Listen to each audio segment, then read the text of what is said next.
Hello students, welcome to Brothers Academy family. Myself Amit Kumar Jindal, also known as PAJ sir, BTech IIT Roorkee and Head of Department Physics at Brothers Academy. हम आप लोगों को physics पढ़ाएंगे और अपना जो physics का first chapter है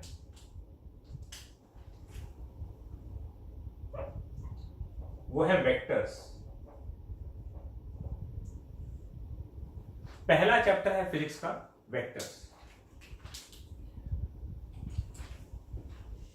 स्टार्ट करते हैं। स्टार्ट करने के पहले एक बात देखो, ये जो चैप्टर है ना वेक्टर्स, ये एक्चुअली में फिजिक्स का चैप्टर है ही नहीं। ये चैप्टर मैथमेटिक्स का है। तो ये तो एक आयरनी हो गए, विडंबना, कि फिजिक्स के क्लास में फिजिक्स का पहला ही लेक्चर है और हम उसमें मैथ्स स्टार्ट कर रहे हैं। फिजिक्स के पहले लेक्चर में हम लोग मैथमेटिक्स का बात कर रहे हैं और हम लोग खाली पहला चैप्टर मैथ्स का नहीं पढ़ने वाले हैं, इसके बाद वाला चैप्टर भी मैथ्स ही रहेगा। ठीक है, 2 कंसेक्यूटिव चैप्टर्स, वो भी स्टार्टिंग में फिजिक्स की क्लास में मैथ्स का। सवाल है क्यों? जवाब सुनो। जवाब ये है कि मैथ्स जो है ना वो साइंस का लैंग्वेज है। साइंस को समझने और समझाने का तरीका है मैथमेटिक्स। बिना मैथमेटिक्स के साइंस नहीं चल सकता। बिना मैथमेटिक्स के साइंस का वजूद खत्म हो जाएगा।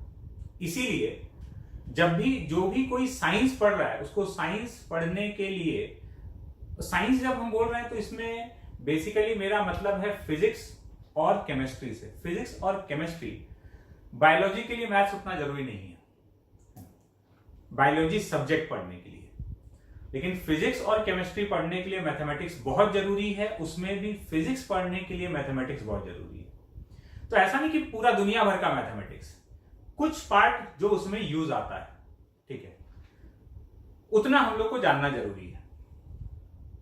फिजिक्स में या साइंस में मैथ्स का क्या इंपॉर्टेंस है, ये हम तुमको एक एग्जांपल से समझाते हैं, तब तुमको समझ में आएगा कि क्यों हम स्टार्टिंग मैथ से कर रहे हैं। एक हम बहुत ही day to day life example लेते हैं और फिर दूसरा हम एकदम टेक्निकल एग्जांपल पे बात करेंगे। पहला बात यह है कि अगर हम तुमको बोलें कि जमीन में गड्ढा खोदना है, ठीक है, गड्ढा खोदना है, 2 लोगों को हम एक टास्क दिए कि तुमको जमीन में एक सर्टेन साइज का गड्ढा खोदना है। एक व्यक्ति को हम कोई भी औजार नहीं दिए हैं ना, कोई भी टूल नहीं दिए हैं, खोदना चालू हो जाओ, और दूसरे को हम कुछ दे दिए खोदने के लिए, जो भी चाहिए होता है ना, कुदाल वगैरह जो भी चाहिए, वैसा कुछ इंस्ट्रूमेंट हम उसको दे दिए। अब ये बात बहुत क्लियर है कि कौन एफिशिएंटली कम समय में ज्यादा एफिशिएंट काम कर पाएगा। कौन? जिसके पास वो टूल है ना, गड्ढा खोदने का टूल जिसके पास है, वो उस काम को बहुत ही कम समय में और बहुत ज्यादा अमाउंट में कर पाएगा। दूसरा जो अपने हाथ से खोद रहा है खाली, वो भी कुछ ना कुछ तो करेगा ही, लेकिन बहुत कम अमाउंट में और बहुत ज्यादा समय लेकर। ये फर्क आ गया। तो एक को हम टूल दिए, दूसरे को नहीं दिए।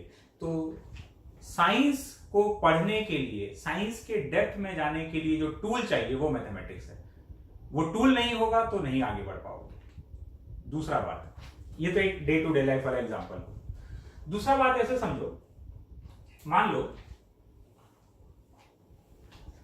तुमको 10 तक में मैथ्स पढ़ाया ही नहीं गया।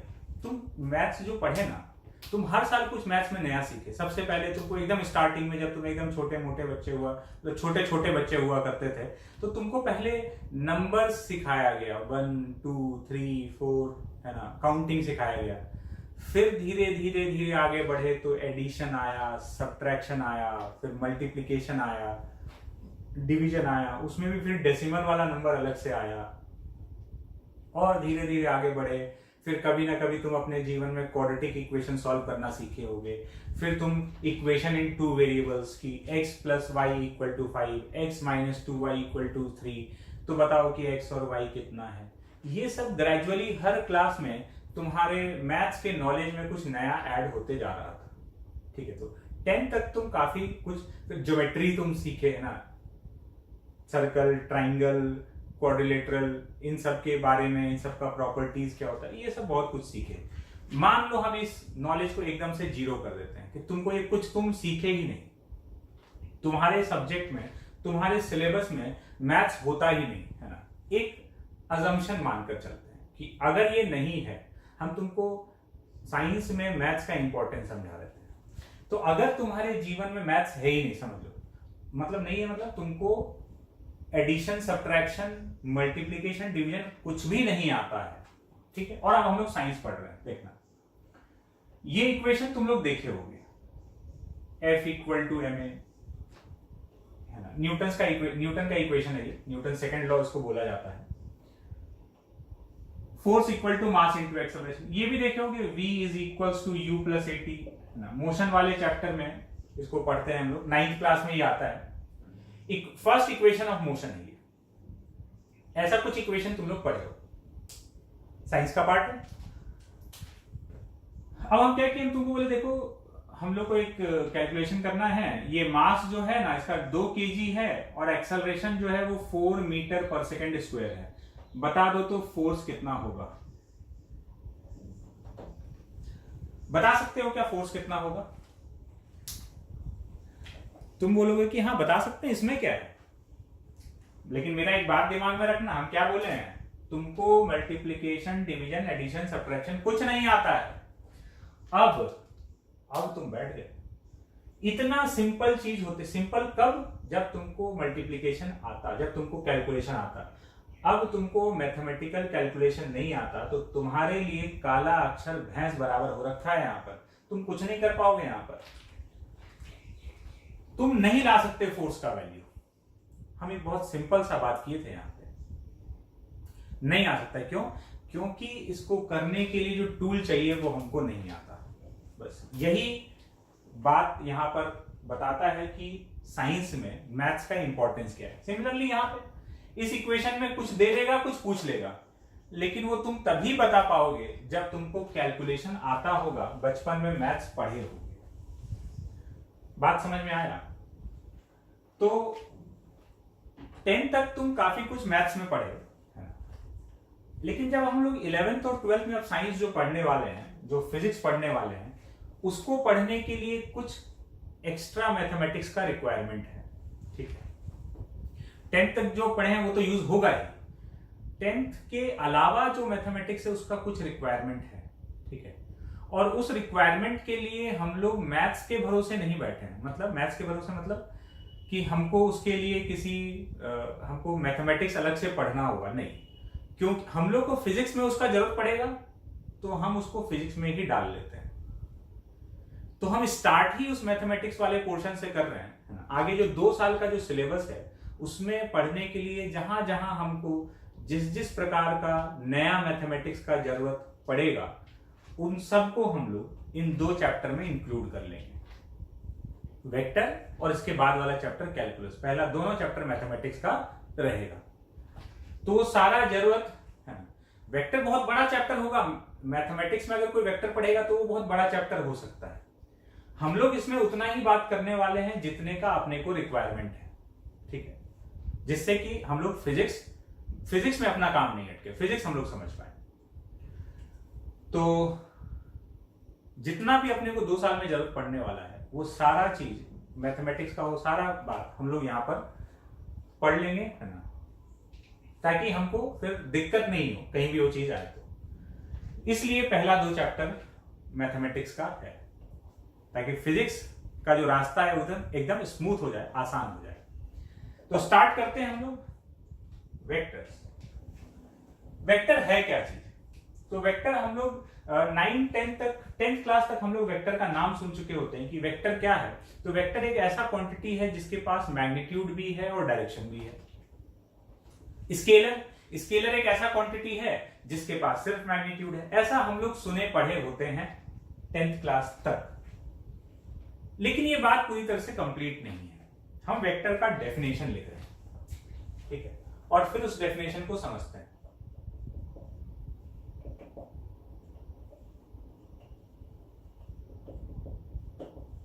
Quantities having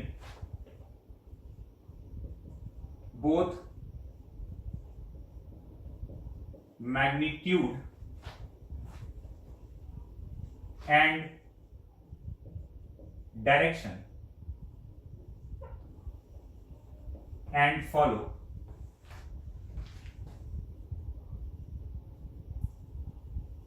triangle law of vector addition are called vectors.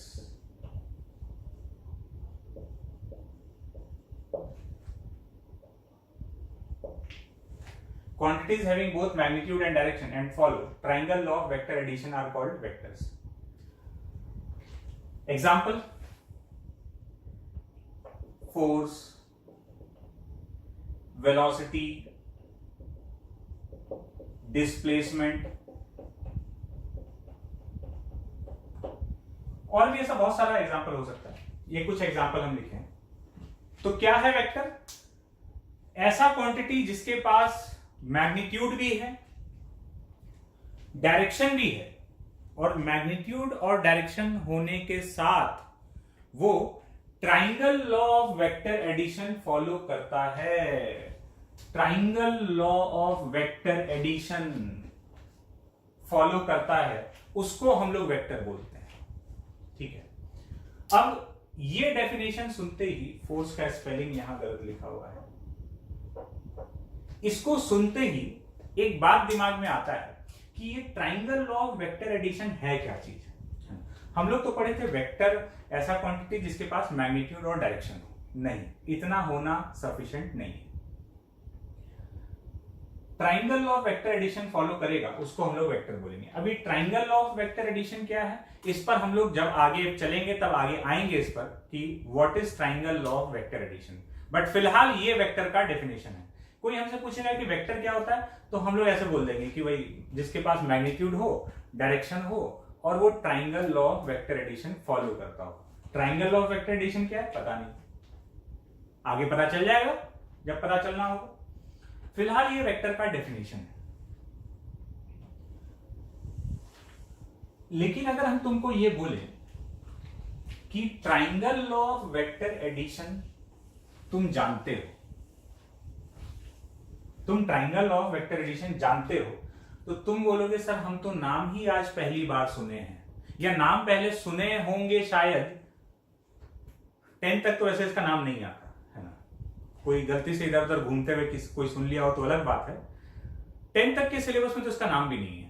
तो तुम बोलोगे सर हम तो नाम ही आज पहली बार सुने हैं, या कोई बोल रहा था तो हम सुन लिए थे, बस नाम ही सुने हैं, ये क्या होता है हमको तो नहीं मालूम है। लेकिन हम बोल रहे हैं तुमको मालूम है और बचपन से मालूम है triangle law of vector addition. नाम से नहीं मालूम है, काम से मालूम है। और तुम कई बार अपने जीवन में triangle law of vector addition को यूज भी कर चुके हो, तो तुमको मेरी बात पर यकीन ही नहीं होगा कि हम तो जानते ही नहीं हैं।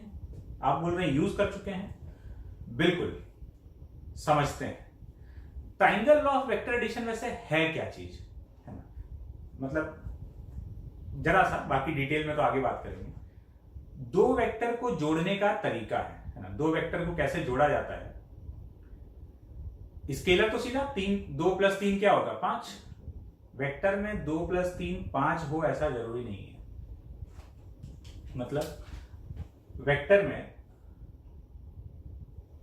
जैसे स्केलर 4 + 3 तुम बोलोगे 7, वेक्टर में 4 + 3 करेंगे तो ये 7 भी हो सकता है, ये 1 भी हो सकता है, ये 5 भी हो सकता है, ये 3 भी हो सकता है, ये 4 भी हो सकता है, ये 6 भी हो सकता है। तुम बोलोगे तो गजब चल रहा है, ये क्या हो रहा है। 4 + 3 को जोड़ेंगे तो 7 भी हो जाएगा, 1 भी हो जाएगा, 3 भी हो सकता है, बिल्कुल 5 भी हो सकता है। वेक्टर अलग चीज है, वेक्टर को जोड़ने का तरीका स्केलर को जोड़ने के तरीके जैसा नहीं होता है ना। वेक्टर का दुनिया ही अलग है। तो वेक्टर को जिस तरीके से जोड़ा जाता है ना, उस तरीके का नाम है triangle law of vector addition. ठीक है, तो अब हम अपने बात पे लौटते हैं। हम बोल रहे हैं कि तुम triangle law of vector addition जानते हो, है ना, और कई बार इसको अपने लाइफ में अप्लाई कर चुके हो। तो तुम मेरी बात मान नहीं रहे हो, तो चलो एक एग्जांपल से बात को समझते हैं। एक बहुत ही डे टू डे लाइफ का एग्जांपल देखो।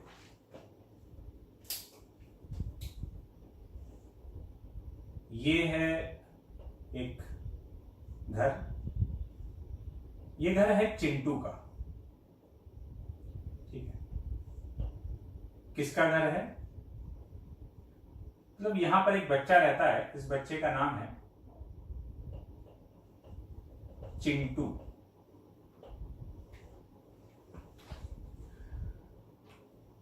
चिंटू एक स्कूल जाने वाला बच्चा है। ठीक है, तो ये एक सुबह की बात है, एक छोटी सी कहानी चालू होती है। एक सुबह की बात है कि चिंटू अपने स्कूल जाने के लिए तैयार हो रहा था। ठीक है, अब तुम समझना, यहां से तुमको वेक्टर और स्केलर के बारे में बात क्लियर होगा, और यह बात क्लियर होगा कि तुम तो ट्राइंगल लॉ को जानते हो। तो चिंटू सुबह सुबह तैयार हो रहा था, फिर चुपके से गया मम्मी के पास।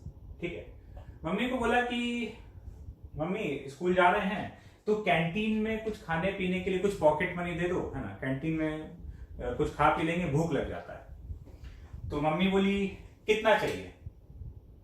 तो चिंटू बोला कि 100 रुपए में काम हो जाएगा, काम चला लेंगे 100 रुपए में। तो मम्मी को चिंटू पे थोड़ा सा ज्यादा प्यार आया कि अरे बच्चा भूखा नहीं रह जाए, तो मम्मी उसको प्यार से 150 रुपया दे दी, है ना, 150 रुपीज रखो, है ना, आराम से खाना पीना। ठीक है, चिंटू जो कि बहुत ही शातिर टाइप का बालक है ना, बहुत होशियार, वो क्या किया कि इधर से 150 रुपया लेके चला गया पापा के पास। पापा दूसरे रूम में तैयार हो रहे थे ऑफिस जाने के लिए। पापा के पास गया और सेम चीज रिपीट कर दिया कि पापा ऐसे स्कूल जाएंगे तो कुछ पॉकेट मनी कैंटीन में खाने पीने के लिए कुछ दे दो। ठीक है, पापा बोले कितना चाहिए? चिंटू बोला 100 रुपए में काम चला लेंगे। वही बात रिपीट, 100 रुपए में काम चला लेंगे। अब पापा जानते हैं कि भाई 100 रुपए का काम ही नहीं है, बोले ये 50 रुपए रखो। वो 100, वहां से 100 मांगा, 150 मिला, इधर से 100 मांगा, 50 मिला। चिंटू तो होशियार है, एवरेज बैलेंस कर लिया अपना, खाता बैलेंस हो गया उसका। अब अगर हम पूछे कि इस समय चिंटू के पास कितने रुपए हैं, चिंटू के पॉकेट में कितने रुपए हैं बताओ, तो तुम बोलोगे सर 200 रुपीज।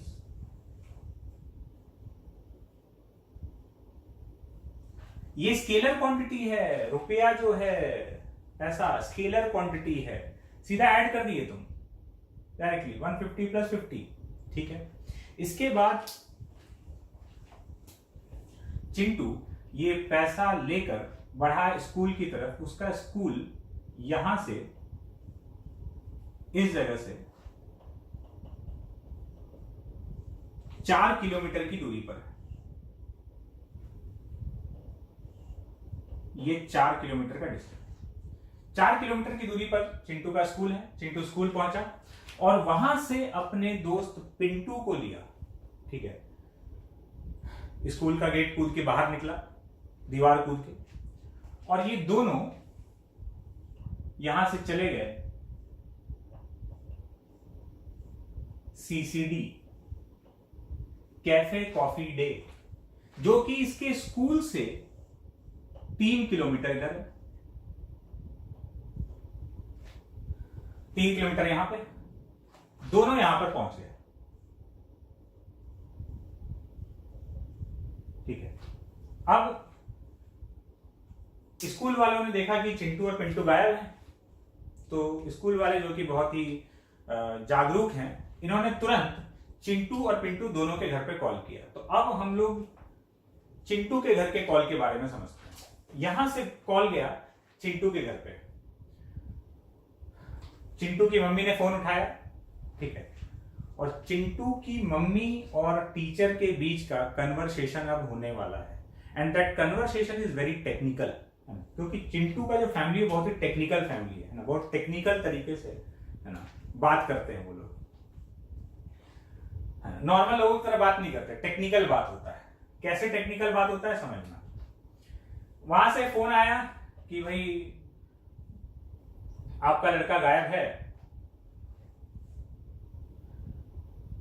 तो चिंटू की मम्मी टेंशन में आ गई। अब वहां तो फोन रख दी, चिंटू की टीचर का चिंटू की मम्मी के पास फोन गया, बोले कि भाई आपका लड़का गायब है, ठीक है। वो फोन रख दी और तुरंत फोन लगाई चिंटू को। तो कन्वर्सेशन जो है वो चिंटू की मम्मी और चिंटू के बीच में होने वाला है। टीचर और उसकी मम्मी के बीच का तो कन्वर्सेशन हो गया कि भाई आपका लड़का गायब है, कहाँ है। अब चिंटू की मम्मी और चिंटू जो कि दोनों टेक्निकल हैं, बिल्कुल इनके घर में टेक्निकल वे में बात होता है। तो अब बात स्टार्ट हुआ। एक नॉर्मल व्यक्ति पूछेगा, अगर इस टाइप का सिचुएशन होता तो नॉर्मल मम्मी क्या पूछती कि बेटा कहाँ हो, है ना। और सामने वाला क्या जवाब देता, कुछ सच या झूठ जो भी बोलता तो बताता कि हम यहां पर हैं या स्कूल में है कि वहां पर है। लेकिन यहां क्या है, देखो चिंटू की मम्मी पूछी कि बेटा कहां हो, है ना। अभी कहां हो का चिंटू क्या मतलब ले रहा है, ठीक है। चिंटू कहां हो का मतलब सीधा सा मतलब यह है कि घर से कितनी दूरी पर हो। कहां हो मतलब ये नहीं कि सीसीडी में हो कि स्कूल में हो। अब यहां बहुत टेक्निकल फैमिली, तो जैसे चिंटू की मम्मी चिंटू से पूछी कहां हो, तो चिंटू जो कि एकदम सच बोलता है, चिंटू बोला, वो सीधा वहां से दूरी नापा अपना कितना है, और वो बोला कि हम ये कितना होगा 5 किलोमीटर, ये 4 ये 3, पाइथागोरस लगा दिए। कहां हो मतलब घर से कितनी दूरी पर हो, तो बोला कि 5 किलोमीटर। अब चिंटू की मम्मी दूसरा सवाल, तुम सोच रहे हो कि कोई ऐसा सवाल क्यों पूछेगा और ऐसा जवाब क्यों देगा, टेक्निकल फैमिली है। दूसरा सवाल, कितना ट्रैवल करके, कितना चलकर पहुंचे हो, तो 4 और 3 7। देखो चिंटू भले ही कितना बदमाश लड़का हो, स्कूल बंक करके सीसीडी चला गया, लेकिन बोलता सच है। कितनी दूरी पर हो 5 किलोमीटर, कितना चलकर पहुंचे हो 7 किलोमीटर, ठीक है। अब थोड़ा सा सिचुएशन चेंज करते हैं। सिचुएशन ऐसे चेंज करते हैं कि मान लो सीसीडी यहां नहीं होकर अभी भी स्कूल से 3 किलोमीटर के डिस्टेंस पर है, लेकिन यहां पर ये सीसीडी,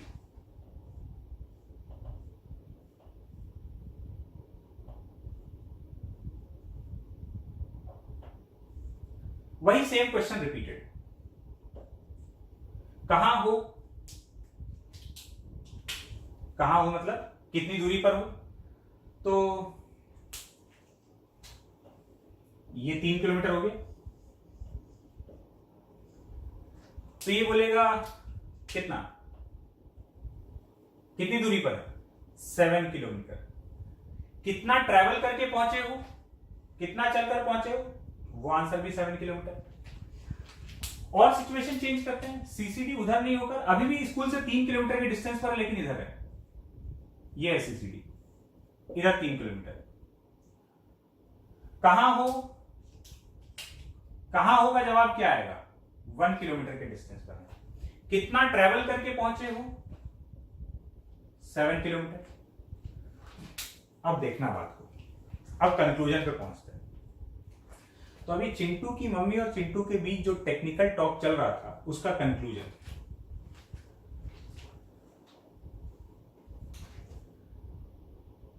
जब वो यहां पर था, ठीक है, कितनी दूरी पर हो मतलब हम लोग डिस्प्लेसमेंट बता रहे हैं सीधा सीधा। पहला आंसर क्या आया 5 किलोमीटर। कितना चलकर पहुंचे हो 7 किलोमीटर। दूसरी बार में कहां पर हो 7 किलोमीटर की दूरी पर है, कितना चलकर पहुंचे हो 7 किलोमीटर। तीसरी बार कितनी दूरी पर हो 1 किलोमीटर, कितना चलकर पहुंचे हो 7 किलोमीटर। पहला वाला जो चीज है कितनी दूरी पर हो, तो सीधा यहां से जो दूरी है हम लोग क्या नाप रहे हैं एक्चुअली में, डिस्प्लेसमेंट है ना। ये यहां से यहां पहुंचा और फिर यहां पहुंच गया, तो ये कितनी दूरी पर हो, ये वाला चीज डिस्प्लेसमेंट हो गया, और कितना चलकर पहुंचे हो, ये हो गया डिस्टेंस। तो हर बार दूसरा वाला क्वांटिटी जो है उसका हर बार आंसर 7 किलोमीटर है, क्योंकि हर बार सीसीडी तक पहुंचने में पहले कितना चला 4 और दूसरी बार कितना 3, तो हर बार 4 + 3 कितना हो रहा है 7। डिस्टेंस कैसा क्वांटिटी है, स्केलर, तो हर बार 4 + 3 का वैल्यू 7 हो रहा है। लेकिन डिस्प्लेसमेंट कैसा क्वांटिटी है, डिस्प्लेसमेंट वेक्टर क्वांटिटी है। तो जब डिस्प्लेसमेंट वेक्टर क्वांटिटी है तो अब 4 + 3 तुम कितना की, 4 + 3 तुम 5 भी बोल रहे हो, 4 + 3 7 भी बोल रहे हो, 4 + 3 1 भी बोल रहे हो। कितनी दूरी पर हो मतलब डिस्प्लेसमेंट। पहले वाले क्वांटिटी का आंसर चेंज होते जा रहा है और हर बार वो 4 और 3 चला है, लेकिन वो 4 और 3 का डायरेक्शन अलग अलग है। पहले 4 और 3 ऐसे हैं, फिर 4 और 3 ऐसे हैं, और फिर 4 और 3 ऐसे हैं। डिस्टेंस को कोई फर्क नहीं पड़ा क्योंकि वो स्केलर क्वांटिटी है, लेकिन डिस्प्लेसमेंट को फर्क पड़ा क्योंकि वो वेक्टर क्वांटिटी है। और हर बार तुम दो, जब भी तुम ये पहला वाला आंसर कर रहे हो ना 5, 1 या 7, तुम हर बार दो वेक्टर को जोड़कर आंसर कर रहे हो। और पता है किससे, triangle law of vector addition से। तुम बोलोगे सर हम तो ऐसा कुछ किए ही नहीं, यहां तो हम पाइथागोरस लगा दिए, यहां हम सीधा सीधा जोड़ दिए। तुम जो भी कर रहे हो एक्चुअली में वो तुमको नाम नहीं मालूम, लेकिन तुम कर तो वही रहे हो, triangle law of vector addition है ना। बिना जाने वो चीज तुम अप्लाई कर दियो, ऐसे प्रतिभावान हो है ना, टैलेंट है तुम्हें। बिना triangle law of vector addition जाने तुम triangle law of vector addition लगा रहे थे। तो एक बात समझ में आया ना कि वेक्टर में 4 + 3 तुमको 7 भी दिखा, 4 + 3 1 भी दिखा, और 4 + 3 डिस्प्लेसमेंट वेक्टर क्वांटिटी 4 + 3 5 भी दिखा। इनफैक्ट अगर 3 किलोमीटर सीसीडी यहां होता, मान लो ये 3 किलोमीटर है, अब पूछा जाता कि कितनी दूरी पर हो, तो तुम ये वाला नाप कर बताते, इसको किसी तरीके से कैलकुलेट कर लेते, कुछ आता ये वाला डिस्टेंस कितना चलकर पहुंचे, उसका आंसर अभी भी 7 रहता, 7 किलोमीटर। लेकिन कितनी दूरी पर हो वो कुछ आता, अब ये वाला ज्योमेट्री लगाकर निकालना पड़ता है ना। ये थोड़ा सा इधर होता तो ये आंसर बदल जाता, थोड़ा सा इधर होता तो ये आंसर बदल जाता। यही 3 किलोमीटर यहां होता या यही 3 किलोमीटर इधर होता, तो ये दूरी तुम्हारा वहां से बदलते जाता। तो जब दो वेक्टर को जोड़ा जा रहा है ना, तो ये नॉर्मल टाइप का एडिशन नहीं है। तो बात यहां से क्लियर हुआ, ये स्केलर क्वांटिटी था, डिस्टेंस स्केलर क्वांटिटी था, money scalar, distance scalar, displacement vector. तो जाने अनजाने में तुम कई बार अपने लाइफ में triangle law of vector addition use तो किए, ठीक है।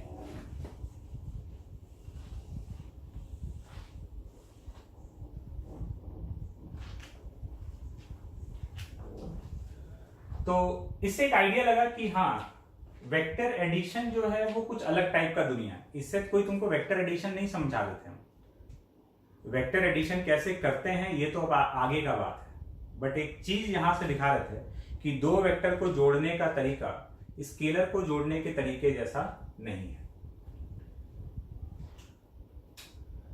तो ठीक है, आगे चलते हैं। वेक्टर का डेफिनेशन हम लोग समझ चुके हैं। अब कोई पूछेगा कि वेक्टर क्या है, तो ऐसा क्वांटिटी जिसके पास मैग्नीट्यूड भी है, डायरेक्शन भी है, और वो triangle law of vector addition follow करता हो। हेडिंग डालते हैं, रिप्रेजेंटेशन ऑफ वेक्टर्स।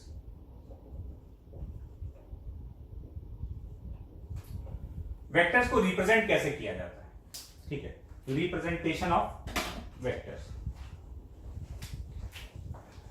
वेक्टर को रिप्रेजेंट किया जाता है एरो के थ्रू।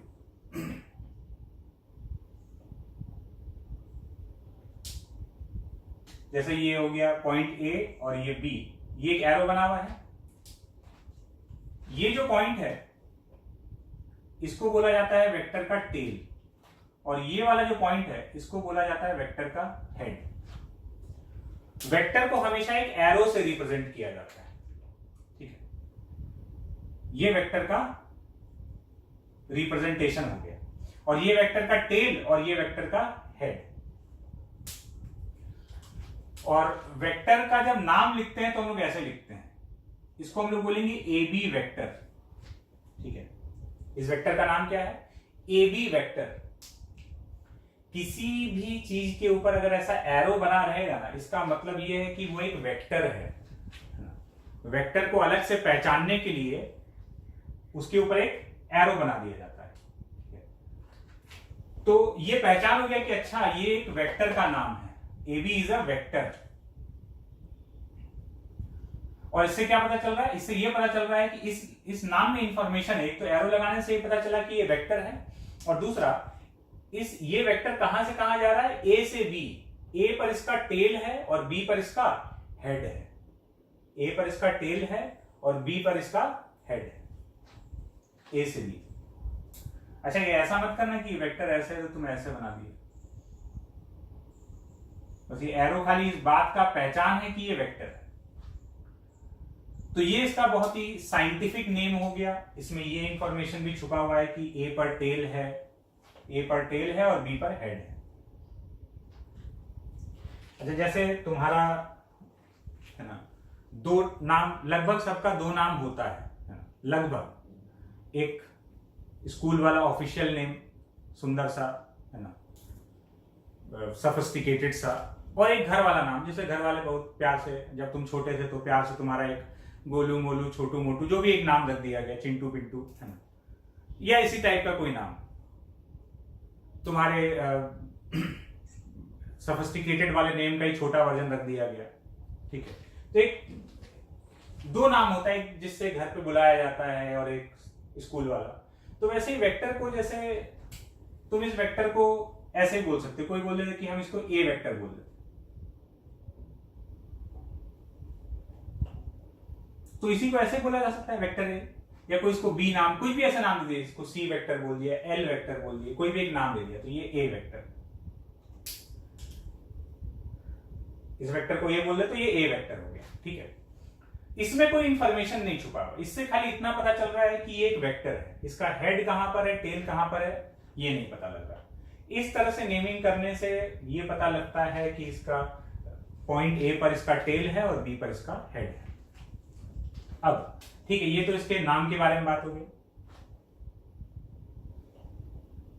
वेक्टर के पास दो चीज होता है, एक उसका मैग्नीट्यूड और दूसरा उसका डायरेक्शन। तो मैग्नीट्यूड जो है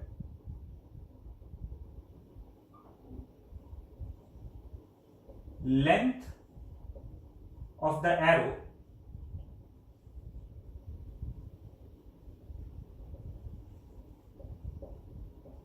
represents magnitude. Length of the arrow represents magnitude. इस एरो में, एरो का जो लंबाई है ना, वो इस वेक्टर के मैग्नीट्यूड को रिप्रेजेंट करेगा। जैसे अगर हम दो वेक्टर बना देते हैं, एक ये वाला और एक ये वाला, तो डेफिनेटली इस वेक्टर का मैग्नीट्यूड कम है और इसका मैग्नीट्यूड ज्यादा है। जो ज्यादा लंबाई वाला वेक्टर होगा उसका मैग्नीट्यूड ज्यादा है। तो एरो का जो लेंथ है वो मैग्नीट्यूड को रिप्रेजेंट कर रहा है, और इसको मैथमेटिकली लिखने का ये तरीका है, जैसे ऐसे लिख दिए।